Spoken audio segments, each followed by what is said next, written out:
نحمده ونصلي ونسلم على سيدنا ومولانا محمد رسوله النبي الأمين المكين الحنين الكريم الرؤوف الرحيم. أما بعد، فأعوذ بالله من الشيطان الرجيم. بسم الله الرحمن الرحيم. قال الله تبارك وتعالى في الكلام المجيد والفرقان الحميد: شهر رمضان الذي أنزل فيه القرآن هدى للناس وبينات من الهدى والفرقان، فمن شهد منكم الشهر فليصم، ومن كان مريضا أو على سفر فعدة من أيام أخر، يريد الله بكم اليسر ولا يريد بكم العسر،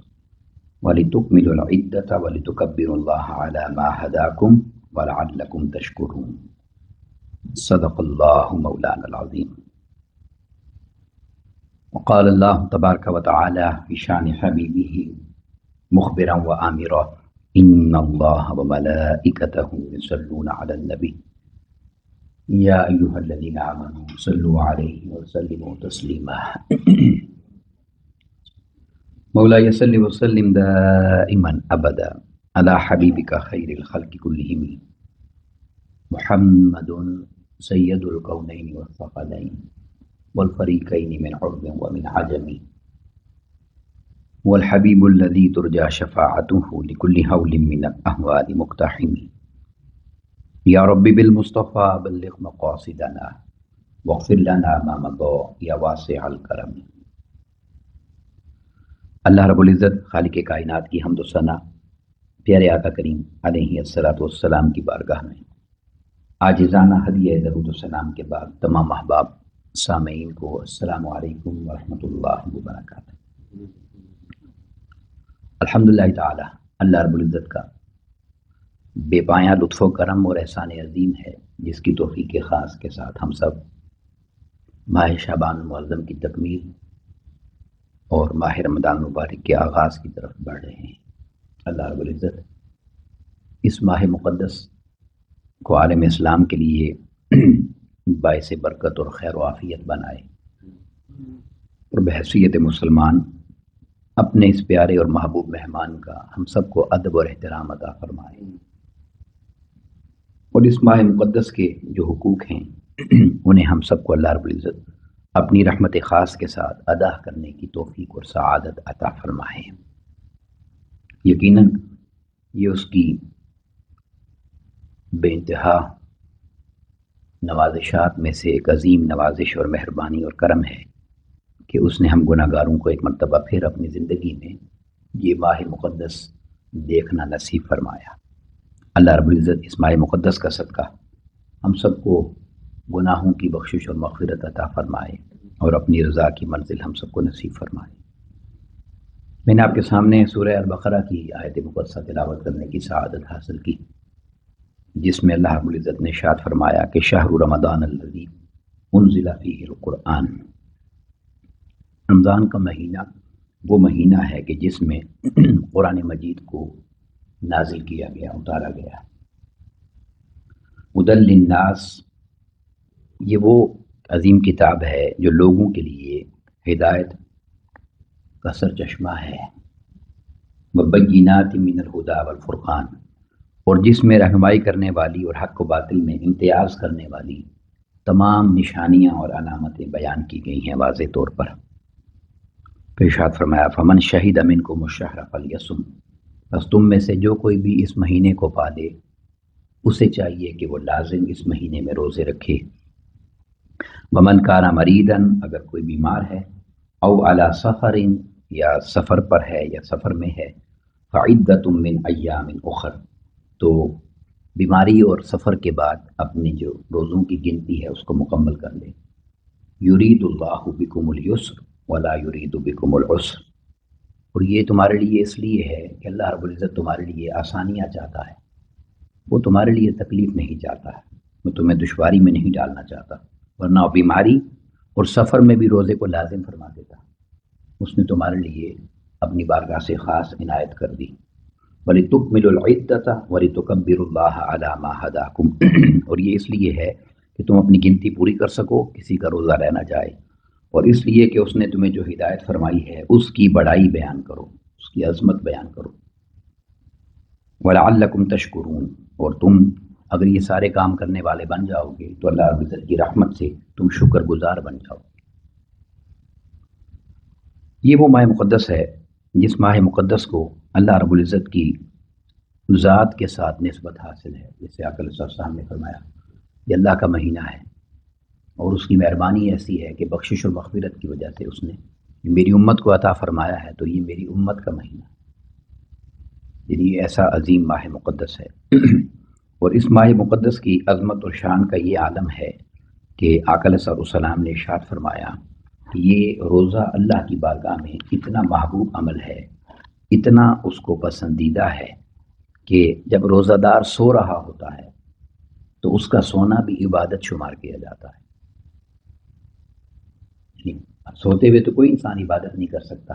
مگر اس کا سونا بھی اللہ کی بارگاہ میں عبادت شمار کیا جاتا ہے۔ اور اگر وہ روزہ دار خاموش ہے، کچھ بھی اپنی زبان سے نہیں کہہ رہا، تو آقا علیہ السلام نے ارشاد فرمایا کہ اس کی خاموشی میں بھی اس کو تسبیح کا ثواب ملتا ہے کہ وہ تسبیحات کر رہا ہے۔ آپ اندازہ کریں کہ اس یعنی روزے کو اللہ رب العزت نے کتنا محبوب بنایا ہے۔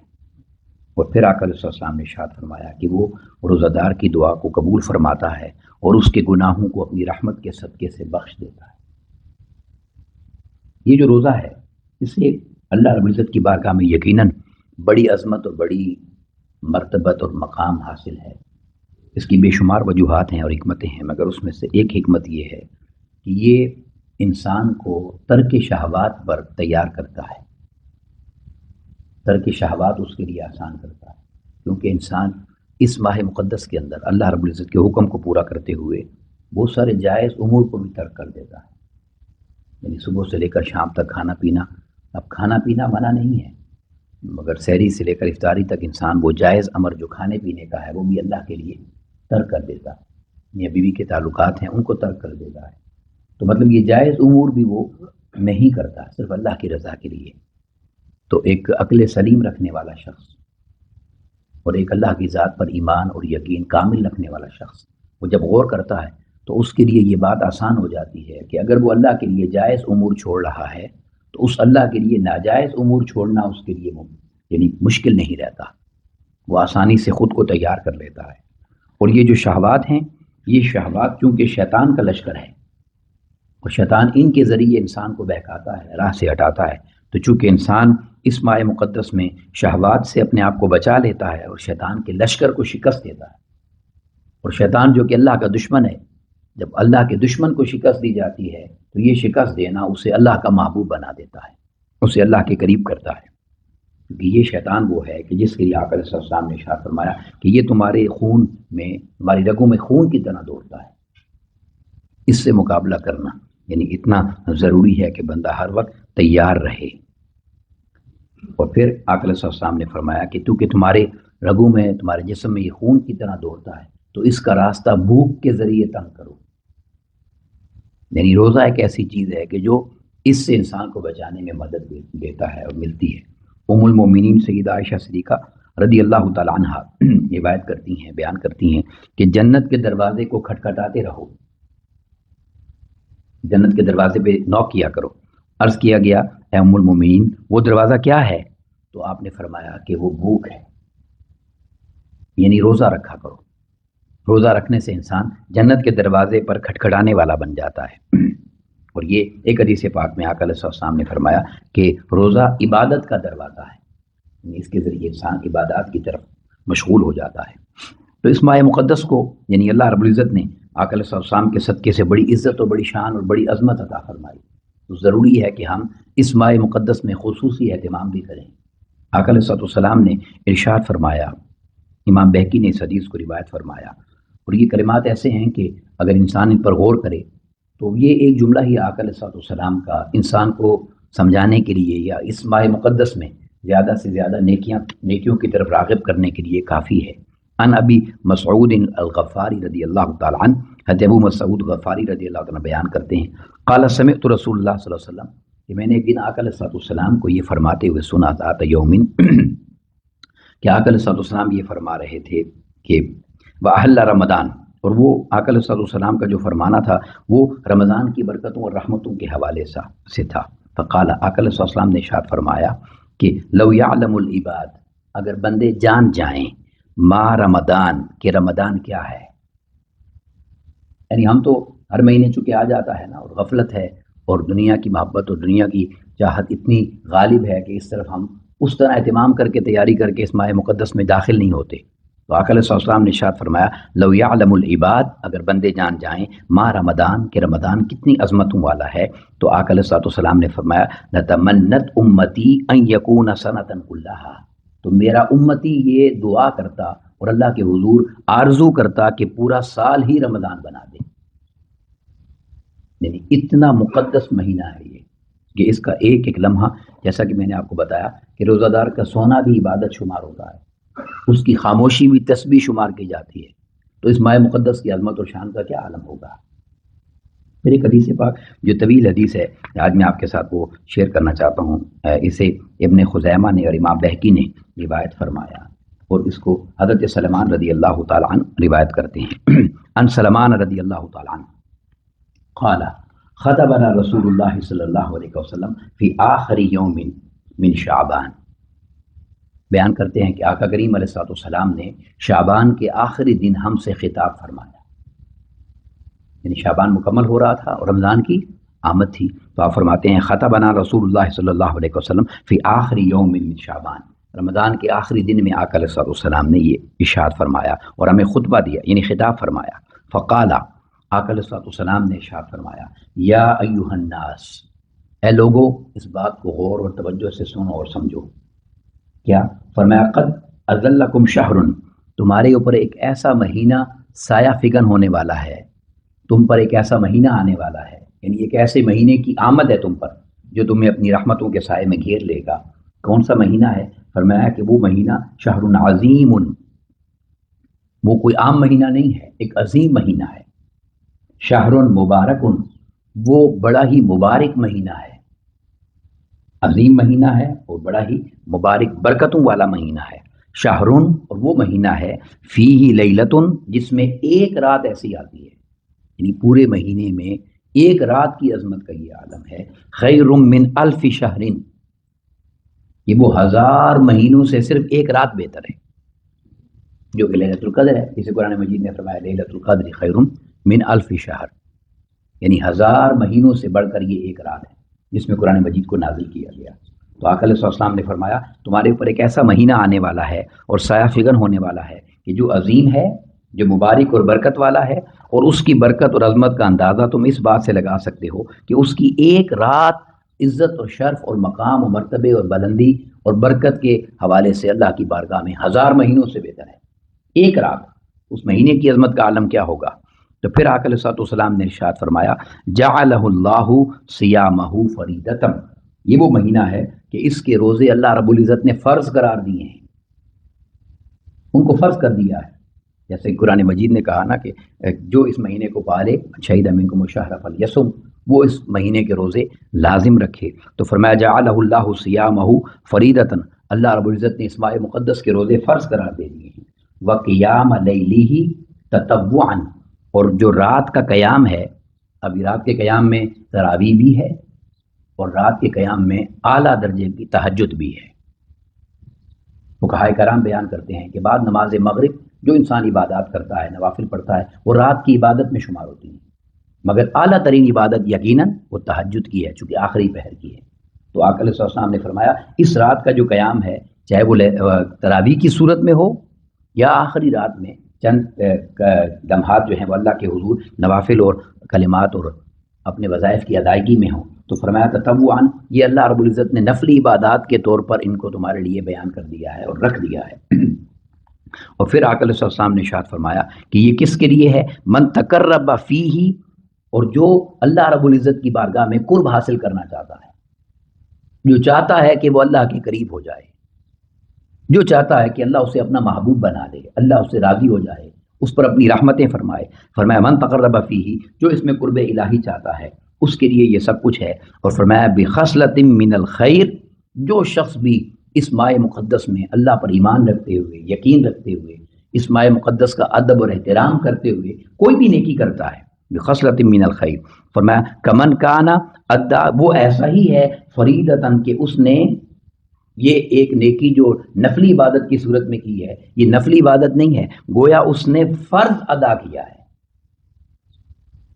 وہ جو نفلی عبادت اس نے اس ماہ مقدس میں کی ہے، اللہ رب العزت کی بارگاہ سے رحمتیں اتنے عروج پر ہیں کہ نفلی عبادات کا ثواب فرائض کی صورت میں عطا کیا جاتا ہے، یعنی نفل فرض کے درجے پر چلا جاتا ہے۔ اور فرمایا وہ کون کس طرح اس کو تم سمجھ سکتے ہو؟ فرمایا فیما سواہ، باقی مہینوں کے اندر جو ثواب تمہیں فرض کا دیا جاتا ہے، وہ ثواب اللہ رب العزت اس ماہ مقدس میں تمہیں نفل کا ادا کرتا ہے۔ اب یہاں ایک بات ہے جو آقا علیہ السلام نے یہ ارشاد فرمایا نا سمجھنے کے لیے، فیما سواہ، کیونکہ رمضان کا ذکر ہو رہا ہے تو رمضان کے سوا کی بات کی، تو اگر سمپل اتنی بات ہو کہ بھائی اس مہینے میں جو نفل ہے اس کا ثواب فرض کے برابر ملتا ہے،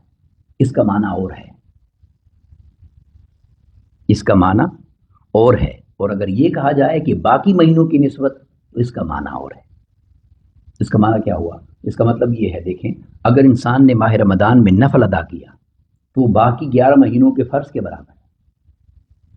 تو جب نفل فرض کے برابر ہے تو فرض تو اپنی جگہ پہ نہیں رہے گا نا، پھر فرض تو اور اعلیٰ درجے پر چلا جائے گا۔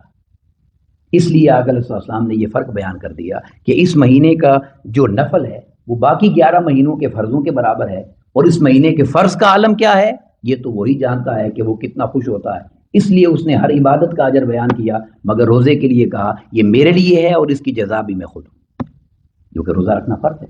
تو فرض کا اجر پھر عام مہینوں کے فرائض جیسا نہیں رہتا، اس کے فرض کا یعنی جو اجر ہے وہ بھی اللہ کی بارگاہ میں کئی گنا بڑھ جاتا ہے۔ اس لیے بیان کیا جاتا ہے کہ جو شخص ایک روزہ بھی جان بوجھ کر بغیر کسی شرعی عذر کے چھوڑتا ہے تو یہ اتنا ناپسندیدہ عمل ہے کہ وہ ساری زندگی اگر روزے رکھے تو اس روزے کے اجر کو نہیں پا سکتا، کیونکہ جو رحمتیں جو برکتیں رمضان میں ہیں وہ اس کو بعد میں نصیب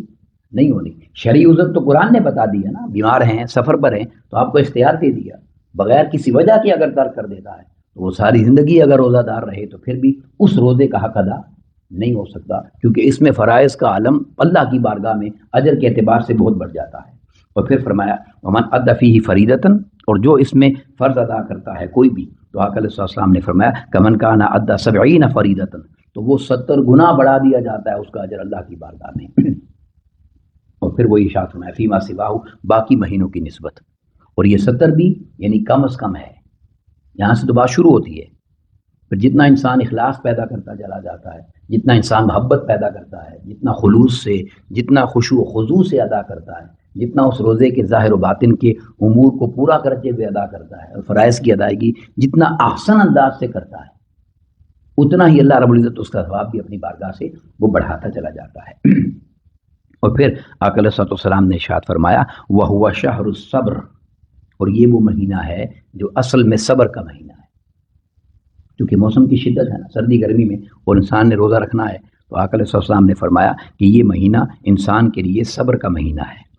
اور صبر کیا ہے؟ فرمایا وَالصَّبْرُ ثَوَابُهُ الْجَنَّةُ، اور اگر کوئی شخص صبر کر لیتا ہے تو گویا اللہ رب العزت اس صبر کے جواب میں، یعنی صبر اتنا عظیم ہے کہ اسے جنت عطا کرتا ہے۔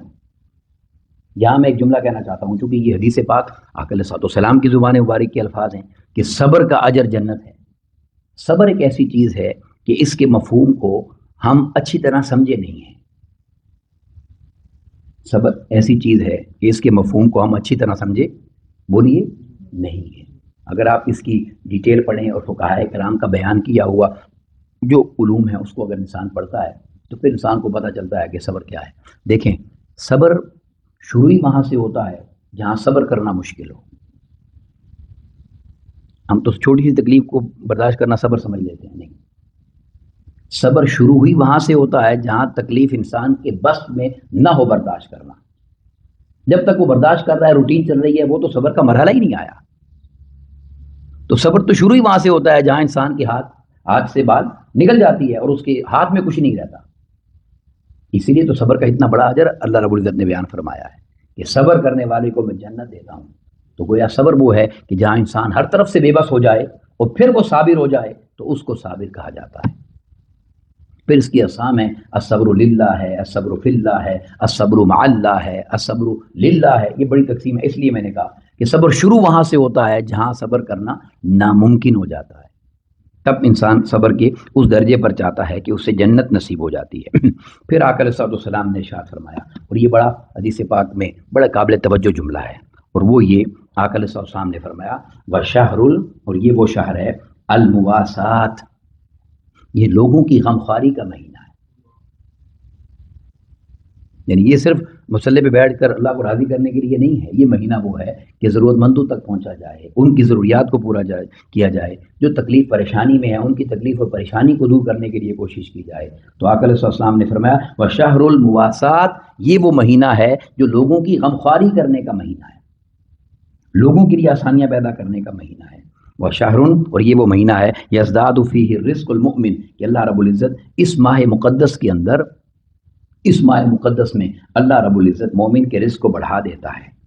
پھر آقا صلی اللہ علیہ وسلم نے ارشاد فرمایا من فطر فیہ صائما، جو اس ماہ مقدس میں کسی روزہ دار کو روزہ کھلواتا ہے، کان مغفرۃ لذنوبہ، وہ اس کے گناہوں کی بخشش کا ذریعہ بن جاتا ہے، اور نہ صرف گناہوں کی بخشش کا ذریعہ بنتا ہے، وَعِتْقَ رَقْبَتِهِ مِنَ النَّارِ، اور اس کی گردن کو جہنم سے آزادی کا ذریعہ بن جاتا ہے۔ یعنی اللہ رب العزت اس کے گناہوں کو بھی معاف فرماتا ہے اور اسے جہنم سے بھی آزادی عطا کرتا ہے۔ اور پھر فرمایا وَكَانَ لَهُ مِثْلَ أَجْرِهِ مِنْ غَيْرِ أَنْ يَنْقُصَ مِنْ أَجْرِهِ شَيْءٌ، اور جو کسی کو روزہ کھلواتا ہے اس روزہ کھلوانے والے کو بھی روزہ رکھنے والے کے برابر اجر ملتا ہے، اور اس کا اجر بھی کم نہیں ہوتا۔ گویا جس نے روزہ رکھا ہے اس نے ایک روزے کا اجر پایا، اور جس نے روزہ کھلوایا اس نے 2 روزوں کا اجر حاصل کر لیا۔ اب یہ چونکہ بڑی بات تھی تو اس بات کو جب صحابہ کرام نے سنا، قالوا، وہ کہنے لگے لیس کلنا نجد ما یفطر الصائم، ہم میں سے سارے اتنے یعنی مضبوط نہیں ہیں اور اچھے نہیں ہیں کہ وہ روزے کھلوا سکیں۔ غربت تھی نا اس وقت کا معاملہ تھا۔ فقال رسول اللہ صلی اللہ علیہ وسلم، آقا علیہ السلام نے فرمایا یہ جو میں نے ثواب بیان کیا ہے نا روزہ افطار کروانے کا، اس کا معاملہ یہ ہے کہ یؤتی اللہ ھذا الثواب، یہ ثواب اللہ اس کو بھی عطا کرتا ہے، من فطر صائما علی تمرۃ، جو ایک کھجور سے کسی کی افطاری کروا دیتا ہے۔ ایک کھجور کی افطاری دی آپ کو افطار کا ثواب مل جاتا ہے، اور شربت ماء، یا اس کو پانی پلائے تو اس پانی پلانے پر اجر مل جاتا ہے، اور مسکت لبن، یا اس کو ایک گھونٹ اگر دودھ پینے کے لیے دے دے افطاری کے وقت، تو اللہ رب العزت اس کو بھی افطار کروانے کا ثواب عطا کر دیتا ہے۔ وَهُوَ شَهْرٌ، اور یہ وہ مہینہ ہے اولہ رحمتٌ، کہ اس کے پہلے 10 دن رحمت ہیں، اور پھر فرمایا وَأَوْسَطُهُ مغفرتٌ، اور اس کا درمیانی عشرہ جو ہے وہ مغفرت ہے، وَآخِرُهُ عِتْقٌ مِّنَ النَّارِ، اور اس کا جو آخری عشرہ ہے وہ جہنم سے آزادی کا عشرہ ہے، وہ جہنم سے آزاد کروانے کا ہے۔ اور پھر آقا علیہ السلام نے ارشاد فرمایا من خفف عن مملوکہ، جو اس مہینے میں اپنے ملازم اور اپنے غلام پر نرمی کرتا ہے، اس کے لیے آسانی کرتا ہے، غفر اللہ لہ، اللہ رب العزت اس کی بخشش فرما دیتا ہے، وَأَعْتَقَهُ مِنَ النَّارِ، اور اسے جہنم سے آزادی عطا کر دیتا ہے۔ پھر آقا علیہ السلام نے فرمایا وَاسْتَكْثِرُوا فِيهِ مِنْ أَرْبَعِ خِصَالٍ، اب اس مہینے میں 4 کام کثرت سے کرنا۔ اب یہ وہ وظیفہ ہے جو آقا علیہ السلام نے دیا، اس ماہ مقدس میں 4 کام کثرت سے کرو۔ خصلتین، 2 کام ایسے ہیں تردون بہما ربکم، 2 کام ایسے ہیں جن سے تم اپنے رب کو راضی کرو گے، ان سے تمہیں رب کی رضا ملے گی۔ وخصلتین لا غنی بکم عنہما، اور 2 کام وہ ہیں کہ ان کے علاوہ تمہارے پاس چارہ ہی نہیں ہے، یعنی 2 کام تمہیں اللہ کی رضا کی طرف لے جائیں گے، اور 2 کام ایسے ہیں کہ ان کے بغیر تمہارے پاس کوئی چارہ نہیں ہے۔ فَأَمَّا الْخَصْلَتَانِ اللَّتَانِ تُرْضَوْنَ بِهِمَا رَبُّكُمْ، وہ 2 کام، وہ 2 خصلتیں، وہ 2 عادتیں جن سے تم اللہ کو راضی کرتے ہو، وہ کیا ہیں؟ فرمایا فَشَهَادَةُ أَن لَا إِلَٰهَ إِلَّا اللَّهُ وَتَسْتَغْفِرُونَهُ، کثرت کے ساتھ لا الہ الا اللہ اور استغفار کا ورد کرنا، یعنی جو اس ماہ مقدس میں کثرت سے کلمہ طیبہ کا اور استغفار کا ورد کرتا رہتا ہے، اللہ رب العزت اسے اپنی بارگاہ سے اپنی رضا عطا کرتا ہے۔ اور پھر فرمایا وَأَمَّا اللَّتَانِ لَا غِنَىٰ بِكُمْ عَنْهُمَا، اور 2 وہ کام جن کے بغیر تمہارے پاس کوئی اور چارہ نہیں ہے، یعنی یہ تم نے لازم کرنے ہیں، وہ کیا ہے؟ آقا علیہ السلام نے فرمایا فَتَسْأَلُونَ اللَّهَ جَنَّةً، اللہ رب العزت سے اپنے لیے جنت طلب کرو، وَتَعُوذُونَ بِهِ مِنَ النَّارِ، اور اس سے جہنم سے اپنے آپ کو بچانے کی دعا کرو،